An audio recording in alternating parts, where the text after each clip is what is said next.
નમસ્કાર. માતૃભાષાના જે વ્યાખ્યાન આપણે માનનીય ઉમાકાંતભાઈ રાજ્યગુરુનો લાભ લગભગ છેલ્લા 6 દિવસથી લઈ રહ્યા છીએ, તે હવે વ્યાખ્યાનોની જે શૃંખલા છે એ પૂર્ણતા તરફ જઈ રહી છે.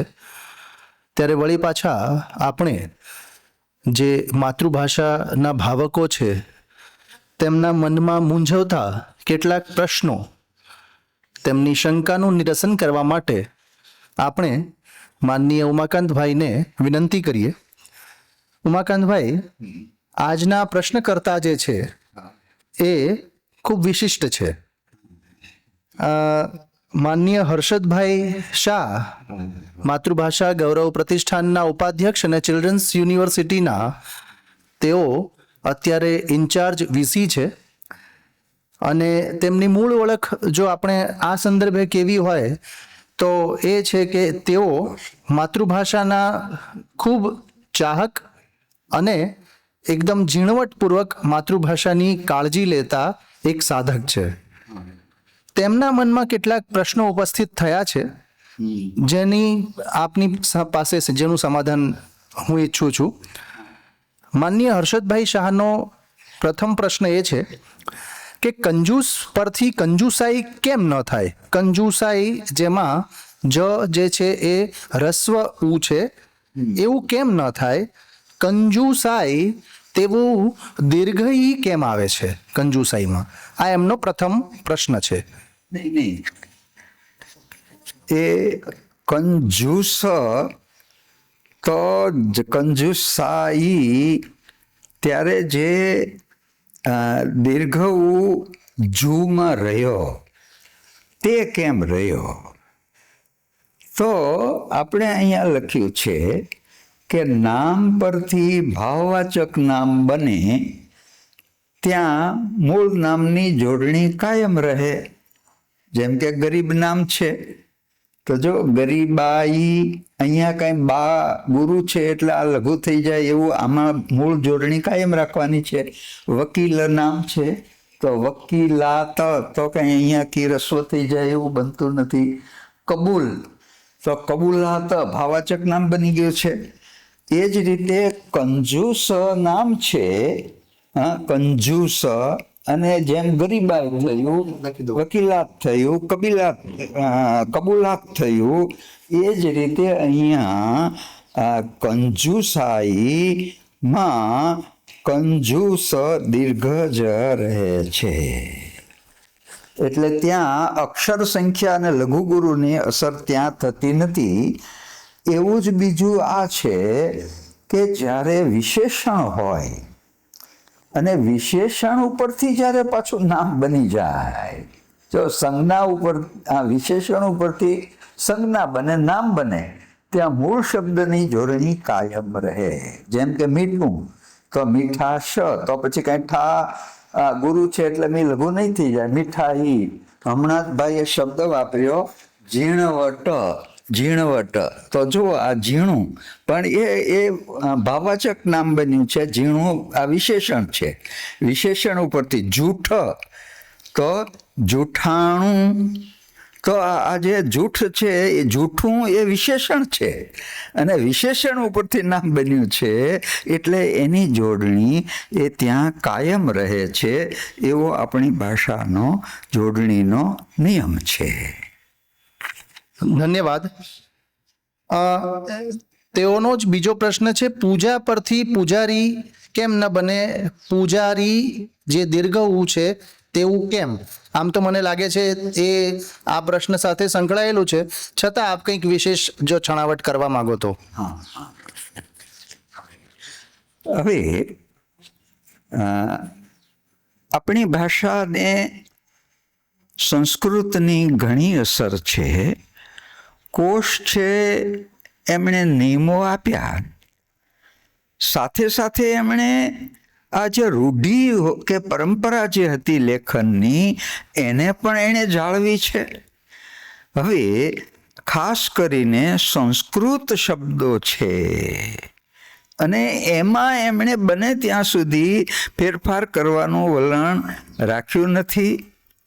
એટલે પૂજા મૂળ તત્સમ શબ્દ છે, જીવ મૂળ તત્સમ શબ્દ છે, અને પછી જો ભિક્ષા અને ભિખારી, તો ભીખ શબ્દ, ભિક્ષા અને ભીખ એ તદ્ભવ જ છે. અને તદ્ભવ છે એટલે ભીખ છે ને એનું, ભિક્ષા પૂર્વ સ્વર દીર્ઘત્વ, ભિક્ષા અને એકવડો ખ થતા ભી રસ્વ થઈ જશે, એટલે ભી રસ્વ થઈ જશે. ભીખ ભી દીર્ઘ થઈ જશે. ભીખ 2 અક્ષરનો શબ્દ એટલે ભી. આ તદ્ભવનો નિયમ અને તદ્ભવ શબ્દ પૂરેપૂરો છે. જ્યારે અહીંયા પૂજા અને જીવ એ મૂળ તત્સમ શબ્દો છે, એ રૂપાંતરથી આવેલા નથી. એટલે ભિખારી એ રસ્વ થયું ભિખારીમાં, પણ આ પૂજા મૂળ તત્સમ છે એટલે એને જાળવ્યા છે. એ જ રીતે મારા વડે જીવાયું, તો જીવ છે એ પણ મૂળ એ તત્સમ છે. એટલે તત્સમને જ્યારે સીધો પ્રત્યય લાગે, જો બંને જો તદ્ભવ હોય તો એના નિયમો એને લાગુ પડ્યા જ છે. પણ જ્યારે આ તદ્ભવ એટલે તત્સમત્વ એમ મેં લખ્યું છે, એટલે આ તત્સમત્વને જાળવવા પણ, રૂઢિને પણ જાળવવા, એ વખતે જે વિદ્વાનો બધા હતા ને એ પૂજા દીર્ઘ લખતા હતા, અને એને કારણે આ એ જળવાયું છે. એટલે એ રૂઢિને પણ એ સ્વીકારી છે, અને એનું કારણ આ છે કે એ મૂળ રૂપ છે ને એ તત્સમ છે. જી. હવે આ પ્રમાણે જોવા જઈએ તો આપે ખૂબ સરસ શંકાનું નિરસન કર્યું, પણ એમનો જે ત્રીજો પ્રશ્ન છે તેમાં વળી પાછો એક અપવાદ, એટલે અત્યારના નિયમો કરતાં થોડું જુદું આવે એવું છે. જેમ કે મૂછ પરથી મૂછાળો, જેમ આ મૂછ શબ્દ છે,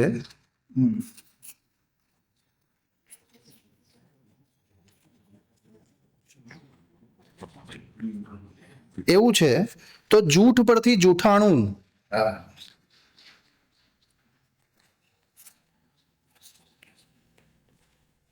કેમ નહીં? અને જૂઠાણું એટલે કે તેમનો પ્રશ્ન છે, આ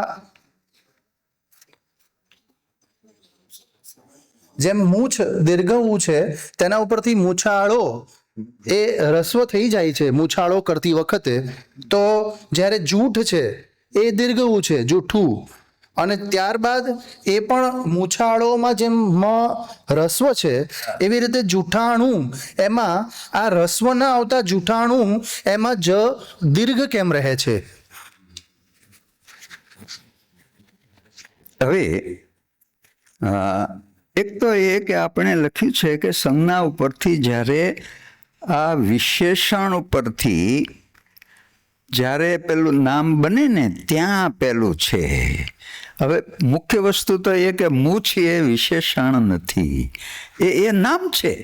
તો અહીંયા સ્પષ્ટ લખ્યું છે કે વિશેષણ પરથી સંજ્ઞા જ્યારે બને, જો હવે મૂછ તે નામ છે.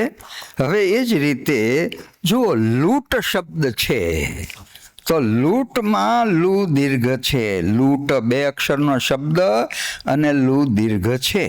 હવે જ્યારે એના ઉપરથી શબ્દ બન્યો લૂંટારો, તો લૂંટારો, તો જો અહીંયા જો આ લૂંટશે ને આ બધું એમ જ થશે, પણ બધા કૃદંતો પહેલા થશે. પણ અહીંયા લૂંટારો, આ ટા જ્યારે ગુરુ છે ત્યારે 3 અક્ષરના નિયમ પ્રમાણે બીજો અક્ષર જો ગુરુ હોય તો પહેલા અક્ષરને લાગેલા એવું રસ્વ કરવા. જેમ ભીખ ઉપરથી ભિખારી બની ગયું, ખા એ ગુરુ થયો તો ભી રસ્વ થઈ ગયો.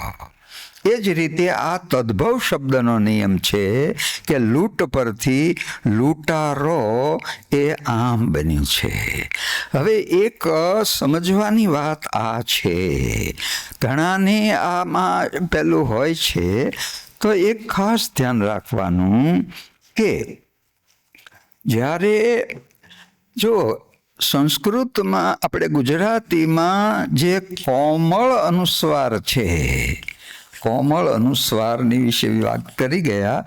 હવે કોમળ અનુસ્વારના રૂપોમાં બીજા કોઈ પણ નિયમ પ્રમાણે ફેરફાર થતો હોય, પણ કોમળ અનુસ્વારમાં કર્મણીમાં પણ ન થાય. પછી પ્રેરક ને પુનઃ પ્રેરકમાં ને એમાંય અક્ષર વધતા હોય તો ન થાય. જેમ કે આ જે લૂંટ છે, લૂંટ પણ માન્ય છે. જેમ લૂંટ માન્ય છે ને એમ લૂંટ પણ છે. પણ તો લૂંટારો, લૂંટાયો, જો આ બધા જ રૂપોમાં લૂં છે ને, ભૂંસ, ભૂંસ્યું, ભૂંસાયું, ભૂંસાવરાવ, તો આ કોમળ અનુસ્વારમાં કોઈ પણ પ્રકારના બદલાવ એના રૂપાંતરો થતા હોય, એમાં કોમળ અનુસ્વારમાં ક્યાંય ફેરફાર થતો નથી અને એ મૂળ પ્રમાણે જ જળવાઈ રહે છે. એટલે જોડણીની શરૂઆતના નિયમોમાં જ આપણે આ નિયમ કોમળ અનુસ્વારનો લઈ લીધો છે અને એમાં અસ્પષ્ટતા કરી છે. ધન્યવાદ. મને લાગે છે કે માનનીય હર્ષદભાઈનો આના પછીનો જે પ્રશ્ન છે તેનો ઉત્તર આની અંદર આવી ગયો, છતાં પણ હું પ્રશ્ન બોલી જાઉં છું. એમનો ત્યારબાદનો પ્રશ્ન હતો કે સૂંઘવું પરથી સૂંઘાડવું કેમ? જેમ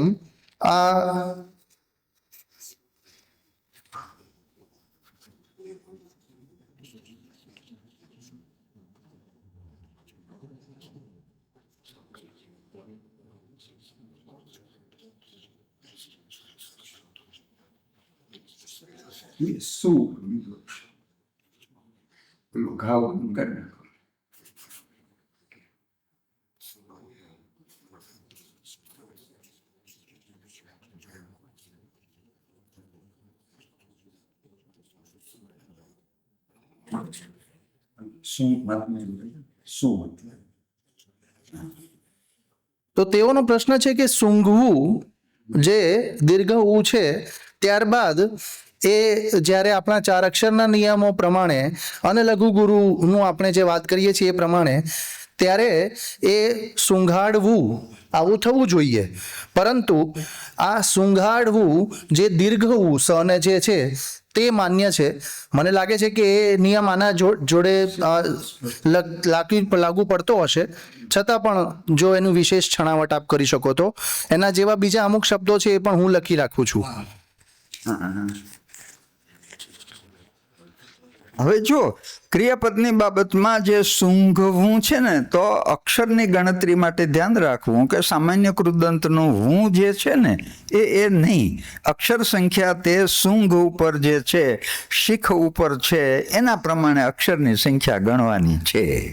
કે મૂક ઉપર તો 2 જ અક્ષરના શબ્દ થાય આ બધાય. હવે આપણે માનો કે શીખ, જો 2 અક્ષરનો શબ્દ, આજ્ઞાર્થ બીજો પુરુષ એક વચનનું રૂપ લેવાનું, પછી શીખવ પ્રેરક થયું. જો પણ ખ લઘુ છે ને, એટલા માટે શી દીર્ઘ જ રહેશે શીખવમાં. હવે જો પછી બીજું કે શીખવ પણ શીખવાડ, તો 4 અક્ષરનો થઈ ગયો, તો ત્યાં પાછું તે રસ્વ થઈ જશે.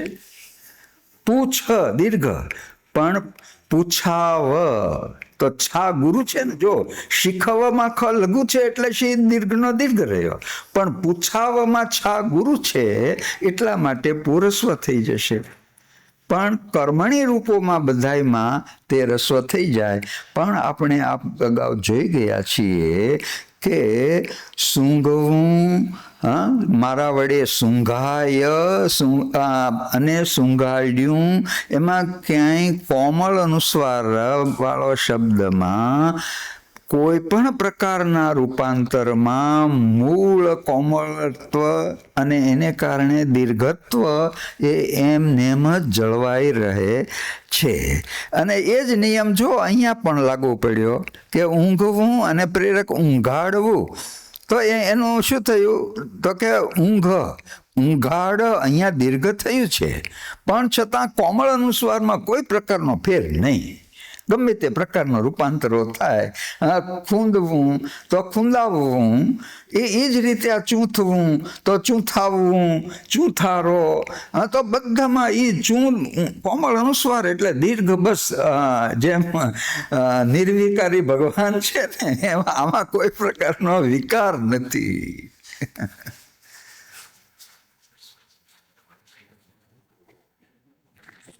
ધન્યવાદ. આપે ખૂબ સરસ મૂંઝવણ જે અમારા કુલપતિ શ્રીની હતી એ આપે દૂર કરી. જી, એક પ્રશ્ન હજી એમનો એ છે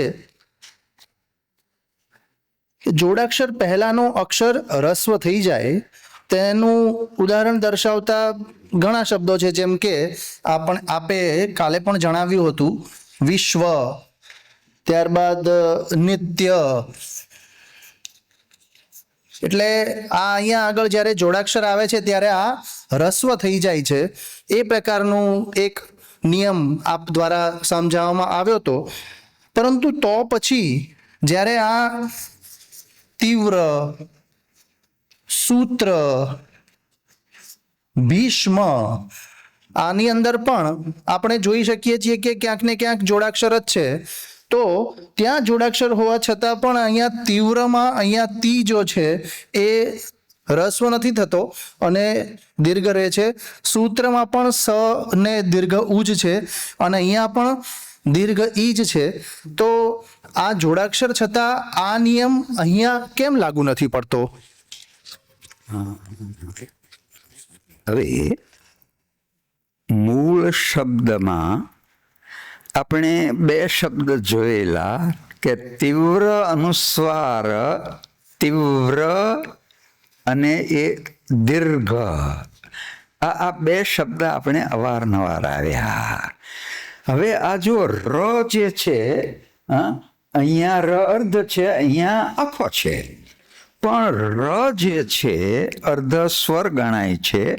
અને રનું કંઈક ઉપસ્થિતિ એવી વસ્તુ છે કે જેમ અહીંયા દીર્ઘ બનાવી દીધું ને, દીર્ઘ, શુર્પ, પૂર્વ, તો આ જે રેફ, આ જે પેલું આવે છે રેફનું, અને એને કારણે જેમ તે દીર્ઘ જાય એ જ રીતે અહીંયા તીવ્ર, પછી સૂત્ર, મૂત્ર, પછી બીજા અપવાદના એ ઘણા શબ્દ આપણે બીજા પણ છે પેલી ચોપડી, કે આમાં જે આપણે આ જોડાક્ષર પહેલાના ઈ ઉ રસ્વ, એમાં જો તીવ્ર, શીઘ્ર, સૂત્ર, મૂત્ર, ક્ષુદ્ર, ધૂમ્ર, તો આ બધામાં રની ઉપસ્થિતિ કંઈક એવી છે કે જેમ અર્ધ ર પણ દીર્ઘ બનાવી દે છે,